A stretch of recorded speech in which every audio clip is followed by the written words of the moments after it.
You should be ashamed, you should resign, and if you refuse, Congress should remove you. A shocking rise in measles sparks a heated clash over vaccines and public safety. Services Secretary, I just had a few things I wanted to tick through with you here today. So in early 2025, after your confirmation, measles cases spiked in the United States to the highest level since 1991.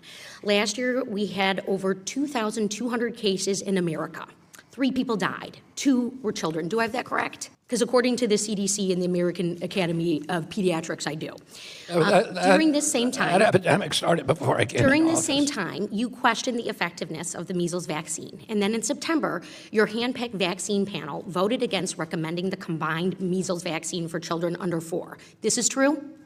It was dangerous. We know now that particular over version. 90% of measles cases in 2025 were among people who were unvaccinated or whose vaccination status was unknown. That's correct?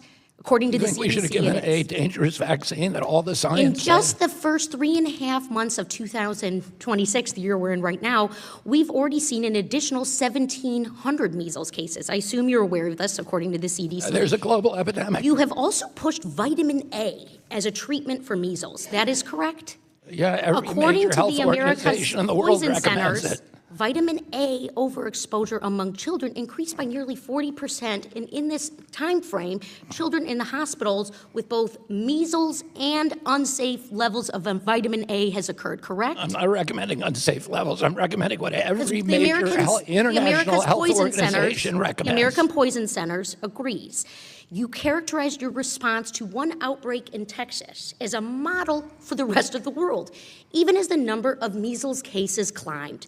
As Secretary of Health and Human Services, have you ever taken steps to undermine medical guidelines rooted in science? Because we can look at your record, sir. Oh, I have I not. serve on the Science Committee.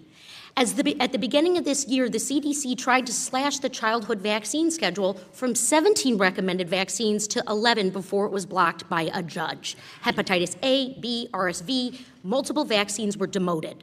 Do you dispute this charge, sir?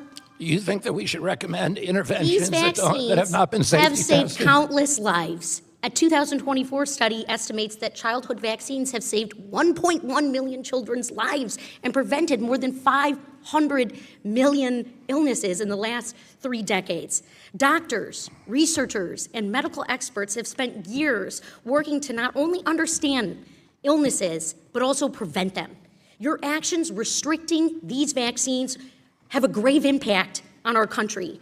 Happy And to while talk you have about it. waged war against established medical science, you've also attacked life-saving research on cancer and Alzheimer's. You have implemented measures that have raised costs, kicked families off their insurance, and made it harder to get coverage. You're And just making devastated stuff rural up. hospitals.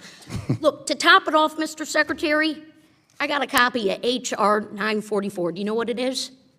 I It's can your Google it. impeachment article, sir. You have abused your office, you have gutted America's public health, and you have sacrificed our leadership in medical research and innovation. Americans today are less safe under your watch.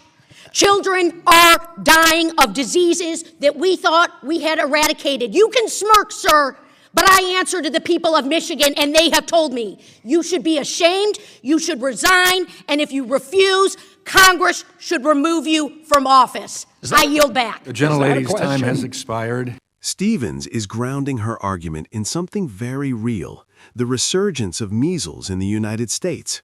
For decades, measles was considered effectively eliminated thanks to widespread vaccination. That success didn't happen by accident.